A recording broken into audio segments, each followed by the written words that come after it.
समस्या तुमच्या, बातमी आमची. क्षितिज पर्व न्यूज सदैव आपल्यासोबत. भारतीय बौद्धजन महासंघाचे राष्ट्रीय अध्यक्ष तथा डॉक्टर बाबासाहेब आंबेडकरांचे पंतू डॉक्टर राजरत्न आंबेडकर यांनी पनवेल महानगरपालिकेचे माजी उपमहापौर जगदीश गायकवाड यांच्या निवासस्थानी येताच डॉक्टर राजरत्न आंबेडकर यांचे रोडपाली येथे जल्लोषात स्वागत करण्यात आलं. त्यावेळी त्यांनी आपलं मनोगत व्यक्त केलं. तर घराणेशाही ही रिपब्लिकन मुवमेंटमध्ये आणि BSP मुवमेंटमध्येच आहे. सगळ्यात जास्त ज्या मान्यवर काशीरामने एक साध्या मुलीला उचलून त्याचा BSPचा सर्वेसर्वा केला, तिचा सर्वेसर्वा त्याच्याच घरातला माणूस शोधते, तोही कुठेतरी परदेशात शिक्षण घेतोय, त्याला बोलावून ज्याला 2 शब्द बोलता येत नाही, तर का माझ्या भावाचाच मुलगा इथे बसला पाहिजे? का BSPमध्ये दुसरी लिडरशिप नाही? सुरेश माने सारखा एवढा इंटेलेक्च्युअल आणि कॉन्स्टिट्यूशनवर PhD असणारा माणूस आज BSPच्या बाहेर आहे. आज त्याच RPIच्या मुवमेंटमध्ये गवईंनी, रासू गवईंचा आज मुलगा RPIवर काबीज झाला आणि त्या पद्धतीने आज RPI मुवमेंट असेल, BSP मुवमेंट असेल, ही घराणेशाहीने आहे. आणि आज तुम्ही म्हणत असाल की तुम्ही पण आंबेडकर आहात, तुम्ही पण आज घराणेशाहीनेच पुढे येत आहात, तर मी आत्ताच लोकांना जाहीर करतोय, मी आंबेडकर परिवारातला आहे किंवा मी माझ्या नावामागे आंबेडकर आहे म्हणून जर तुम्ही माझ्या मागे येत असाल तर बिलकुलही यायची गरज नाही. आंबेडकर म्हणून माझ्या नावामागे येत असाल तर बिलकुल येऊ नका. पण मी बाबासाहेबांच्या विचारांचा जर असेल तरच माझ्या पाठीमागे या, विचारांचा नसेल तर माझ्या मागे यायची गरज नाही. बाबा मी नेहमी माझ्या भाषणातनं या घराणेशाहीवर बोलत असतो आणि मी लोकांना सांगत असतो की आंबेडकर परिवार 4 लोकांचा परिवार नाही. बाबासाहेबांचा परिवार त्या काळातला तेव्हा 9 कोटींचा परिवार म्हणून आपण म्हणायचो. आता तो 9 कोटीचे 90 कोटी झाले असतील, 9चे 10 कोटी झाले असतील. म्हणून हा बाबासाहेबांचा परिवार हा 2 मुलांचा नाही. यशवंत आणि मुकुंद हे बाबासाहेबांचे खरं वारीस नाही आहेत. बाबासाहेबांचा खरा वारस हा समाज आहे. पीपल्स एज्युकेशन सोसायटी असेल, बुद्धिस्ट सोसायटी ऑफ इंडिया असेल, जे काही बाबासाहेबांच्या शेवटच्या संस्था होत्या, बाबासाहेबांनी कधीही आपल्या मुलांना त्याच्यावर नेमून नाही गेले की ही संस्था माझे हा मुलगा चालवेल आणि ही संस्था माझा हा मुलगा चालवेल. आणि म्हणून आज घराणेशाही जर या आंबेडकरी मुवमेंटमध्ये घुसत असेल तर आम्हाला त्याचा विरोध करावा लागेल. हा आंबेडकर परिवारातला आहे किंवा हा म्हणून तो जे काय बोलतोय ते खरंच असेल हे आधी भारताच्या, महाराष्ट्राच्या जनतेने आता थांबवलं पाहिजे.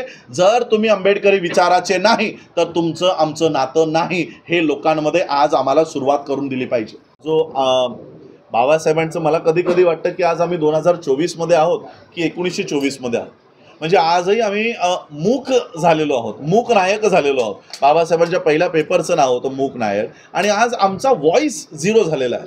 हा व्हॉइस, आंबेडकरी जनतेचा व्हॉइस आम्हाला आतमध्ये पाठवायचा आहे. आज एवढं मोठं आता विधानसभेचे अधिवेशन सुरू होत आहेत, एकही मुद्दा त्याच्यात आमच्यासाठी नाही. एकही त्यांच्या बजेटमध्ये आमचं प्रोव्हिजन नाही, त्यांच्या एज्युकेशनमध्ये आमचं प्रोव्हिजन नाही, आमच्या स्कॉलरशिपबद्दल कसलाही मुद्दा नाही. मग या महाराष्ट्रामध्ये काय आमची संख्याच राहिलेली नाही काय? आम्ही सगळे आमचे प्रश्न सुटलेले आहेत की आता आमच्याकडे कसलेही आमच्यावर आता दुविधा राहिलेली नाही, आमच्या समस्या राहिल्या नाही काय? महाराष्ट्रानं असं झालं असेल तर जाहीर करावं की महाराष्ट्रातल्या एकाही अनुसूचित जातीच्या आता कसल्याही समस्या राहिल्या नाहीत. म्हणून त्यांच्या विधानसभेच्या अधिवेशनामध्ये अनुसूचित जातीचे कसलेही विषय नाही. जय भीमनगरचा एवढा मोठा पवईचा विषय आहे, 750 परिवाराला एका रात्रीत उखडून लावलं. 90 फीटच्या झोपडपट्ट्यांचा विषय आहे, अख्ख्या महाराष्ट्रामधल्या या झोपडपट्ट्यांचा विषय आहे, अख्ख्या महाराष्ट्रातल्या स्कॉलरशिपचा विषय आहे, अख्ख्या महाराष्ट्रातल्या न्यू एज्युकेशन पॉलिसीचा विषय आहे. नीट नावाची ती परीक्षा आज 10 लाख द्या, 15 लाख द्या, पेपर घ्या आणि सोडून आणा, अशा पद्धतीने अक्षरशः ब्राह्मणीशाही आज IAS IPS बनवण्याच्या याच्यात निघालेले. एक माणूस विरोध करत नाही काय? महाराष्ट्रामध्ये अनुसूचित जातीसाठी रिझर्व असलेली एकही सीट नाही. आज एवढ्या सीटपैकी एकही आमदार बोलत नाही. मी तुमच्या माध्यमातून काँग्रेसला आणि BJPला हे विनंती करू इच्छितो की खरंच जर ते एका बापाची औलादी असतील तर अनुसूचित जातीच्या जागेवरनं एकही उमेदवार उभा करणार नाही. BJP जी रिझर्वेशनच्या विरोधात आहे, BJP जी आरक्षणाच्या विरोधात आहे, BJP जी संविधानाच्या विरोधात आहे. मग जर तुम्हाला आरक्षण नको आहे, सगळं जर तुम्ही प्रायव्हेट करता, मग सीट आरक्षित कशी चालते? तुम्हाला त्या आरक्षित सीटवरनं तुम्ही तुमचा उमेदवार का उभा करता? जर BJPच्या सीटवरनं एखादा आरक्षित जागेवर जर कोणी उभा राहत असेल तर तो एका बापाचा नाही, एका बापाचा नाही का? कारण तुम्हाला एकीकडे तुम्ही संसदेत आरक्षणाचा विरोध करता आणि सीट मात्र आरक्षित हवी.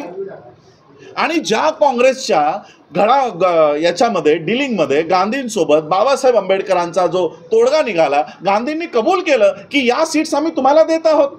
मग जर तुम्ही या सीट आम्हाला दिल्या आहेत, मग तुम्ही तुमचा प्रतिनिधी का उभा करता?